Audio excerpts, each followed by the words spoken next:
మగువా ఓ మగువా episode number 145 review.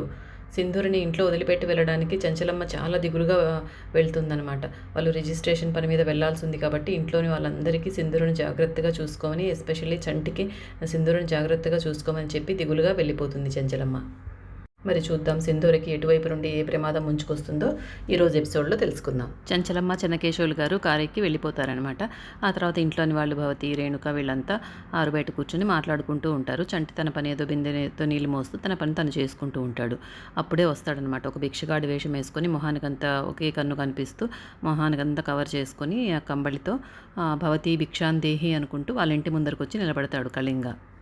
వీళ్ళు మాట్లాడుకుంటూ పెద్ద పట్టించుకోరు. మళ్ళీ 4-5 సార్లు భవతి భిక్షాందేహి అని గట్టిగా అరుస్తూనే ఉంటాడు కళింగ. అప్పుడు చంటి కూడా అలా చూస్తాడనమాట అలా వెళ్తూ. అప్పుడు రేణుక కాదు, భవతి ఉంది కదా, చాముండి వాళ్ళమ్మ పేరు భవతి. భవతికి కోపం వస్తుందనమాట. ఎవడో నా పేరు పిలుస్తున్నాడు అని అంటుంది. అయ్యో సారీ ఫ్రెండ్స్, అసలు నవ్వు ఆగట్లేదు ఇక్కడ. పోనీలే భవతి అని పేరు పెట్టి పిలిచినందుకైనా నువ్వు వెళ్ళి భిక్ష వేసిరా అని చెప్తారు పక్కన ఉన్న వాళ్ళంతా. సరే అని చాటలో బియ్యం తీసుకొస్తుందనమాట. భిక్షాందేహి అని మామూలుగా అడగచ్చు కదా, భవతి అని పేరు పెట్టి పిలవడం ఎందుకు? కళింగకు వెంటనే కోపం వస్తే కోపంగా చూస్తాడనమాట. ఎందుకు అలా చూస్తున్నావు, భయం వేస్తుంది, అలా చూడ కొద్దిగో తీసుకో భిక్ష అంటుందన్నమాట. నేను ఎవరు పడితే వాళ్ళు భిక్ష వేస్తే తీసుకోను అంటాడు. ఏం మరి ఇంకెవరు వేస్తే తీసుకుంటావు అని అడుగుతుంది. ఈ ఇంటి యజమానురాలు కానీ ఎవరైనా యజమానులు వచ్చి వేస్తేనే తీసుకుంటాను అంటారు. ఏం యజమానులు కాకుండా మేమంతా మీకు మనుషుల్లా కనిపించడం లేదా అని అడుగుతారు. నేను అట్లా ఎవరు పడితే వాళ్ళ దగ్గర నేను తీసుకోను. యజమానురాలు గారు లేకపోతే వాళ్ళ వారసులు ఎవరైనా వచ్చి వేస్తే తీసుకుంటాను అంతే తప్ప ఎవరి దగ్గర పడితే వాళ్ళ దగ్గర నేను తీసుకోను అని కళింగ ఖచ్చితంగా చెప్తాడనమాట. అప్పుడు ఇంట్లో ఇంకే వారసులు ఎవరున్నారని ఆలోచించి సింధూర ఉంది కదా, సింధూర అని పిలుస్తుంది. సింధూర అని పిలిచి వచ్చి ఆవిడే వేస్తుంది తీసుకో అనేసి వాళ్ళు వెళ్ళిపోతారు పక్కకు. సింధూర తన బాల్కనీలో నుండి ఇదంతా చూస్తూ ఉంటుంది. అప్పుడు ఆ కళింగ పైకి చూసి, ఏం మహారాణి పైనే ఉంటావా, కిందికి వచ్చి భిక్ష వేయవా అని అడుగుతాడు గట్టిగా. వస్తున్నాను అని చెప్తుంది సింధూర భయంగా. ఒక పళ్ళెంలో భిక్ష తీసుకుని సింధూర కిందికి వస్తుందన్నమాట. కిందికి వచ్చి గడప దాటబోతూ మళ్ళీ వాళ్ళ అత్తమ్మ చెప్పిన మాటలు గుర్తు చేసుకుంది. ఎటువంటి పరిస్థితిలోనూ ఈ గడప దాటి వెళ్ళకమ్మా సింధూర అని చెప్తుంది కదా, అది గుర్తు చేసుకుని అక్కడే ఆగిపోతుంది సింధూర. నువ్వు నిన్న శ్రావణమాస పూజ చేసుకున్నావు, ఏమి ఆ దేవుడి ఆశీస్సులే తప్ప ఈ భిక్షగాడి ఆశీస్సులు వద్దా నీకు అని గదమా ఇచ్చినట్లుగా గట్టిగా అడుగుతాడు కళింగ. ఇక్కడికి వచ్చి తీసుకోండి అని చెప్తుంది సింధూర. ఏం గుమ్మం దాటకుండా భిక్షగాడికి భిక్ష వేయకూడదని నీకు తెలీదా అని గట్టిగా అరుస్తాడు. గుమ్మం దాటి వచ్చి భిక్ష వేయి అంటాడు. అప్పుడు సింధూర మా అత్తమ్మ బయటికి వెళ్ళింది, తను బయటికి వెళ్తూ నన్ను ఈ గుమ్మం దాటి రావద్దని చెప్పింది అని చెప్తుంది. గుమ్మం దాటకుండా ఉండడానికి ఆ గుమ్మం ఏమైనా లక్ష్మణరేఖ అనుకుంటున్నావా అని ఇంకా గట్టిగా అరుస్తాడు. పండగ పూట వచ్చిన యాచకుడికి భిక్ష వేయకుండా వెనక్కి పంపించడం చాలా మహాపాపము. అది నీ ఇంటికి మీ అత్తమ్మకు చుట్టుకోవడం నీకు ఇష్టమా అని అడుగుతాడు. పాపం కావాలో పుణ్యం కావాలో ఆలోచించుకో అంటాడు. ఇక తప్పక సింధూర కాలు వేటి బయటకు వస్తుందన్నమాట అతనికి భిక్ష వేయడం కోసం. ఇంతలో చంచలమ్మ బయటికి వెళ్తూ ఉంటుంది కదా రిజిస్ట్రేషన్ పని మీద. వాళ్ళ కారు ట్రబుల్ ఇచ్చి పంచర్ అవుతుంది. సరే అని పంచర్ వేసేసుకుని వాళ్ళు ఇంకా బయలుదేరదాం అనుకుంటుండగా చంచలమ్మ ఆగండి, మనం వెనక్కి తిరిగి ఇంటికి వెళ్దాము అంటుంది. నా మనసు ఎందుకో కీడు శంకిస్తోందండి, రిజిస్ట్రేషన్ తర్వాత అయినా పెట్టుకోవచ్చు, నాకు పొలం కంటే కూడా నాకు సింధూరనే ముఖ్యమని చెప్పి కారు వెనక్కి తిప్పండి అని ఇంటికి బయలుదేరుతారు వాళ్ళు. సింధూర ఎదురుగా వచ్చి భిక్ష తీసుకోండి అని జోలిలో పోయిపోతుంది.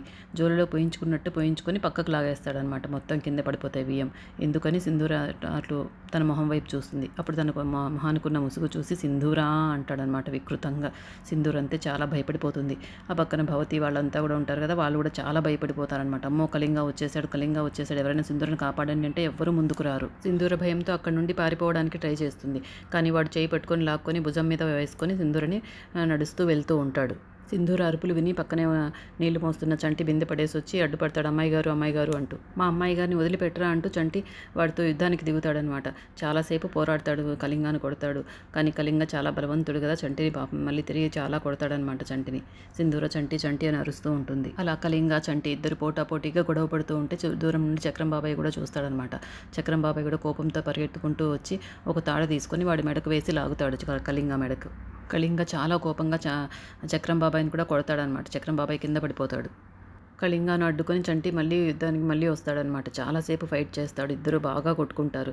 చంచలమ్మ వాళ్ళు తిరిగి వస్తున్నారు కానీ ఇంకా ఇంటికి చేరలేదు. పాపం కొంచెం సేపు కళింగాను కొడతాడు, కొంచెంసేపు కళింగ తిరిగి చంటిని కొడతాడు. చంటి కింద పడిపోతాడు. అయినా కూడా చంటి ఏమాత్రం ధైర్యం కోల్పోకుండా మళ్ళీ తిరిగి లేస్తాడనమాట. అమ్మాయి గారిని ఎలాగైనా కాపాడుకోవాలని కళింగాని బాగా కొడతాడు. కళింగాని కింద పడేసి కళింగ మీద కూర్చొని బాగా గుద్దుతూ ఉంటాడనమాట. అప్పుడు కళింగ అనుచరుడు ఒకడు వెనకాల నుండి వచ్చి ఒక కర్రతో చంటి తల మీద గట్టిగా కొడతాడు. అలా చంటి నుండి వెనక నుండి దొంగ దెబ్బ తీసి చంటిని పట్టుకుంటారు అందరూ కలిసి. చంటిని తీసుకెళ్ళి అలాగా తాడుతో ఒక చెట్టుకు కట్టేయడానికి ట్రై చేస్తారు. అప్పుడు సింధూర వచ్చి చంటి చంటి అంటుంది. అమ్మాయి గారు మీరు నా గురించి ఆలోచించదండి, మీరు పారిపోండి ఇక్కడి నుంచి అని చెప్తూనే ఉన్నా కూడా సింధూర వినదు. అప్పుడు కళింగ వచ్చి సింధూర చేయి పట్టుకుంటాడు. చేయి పట్టుకొని సింధూరని లాక్కెళ్ళిపోతూ ఉంటాడు కళింగ. పాపం చంటిని తాళతో కట్టేయడంతో చంటి ఇంకేమీ చేయలేకపోతాడు.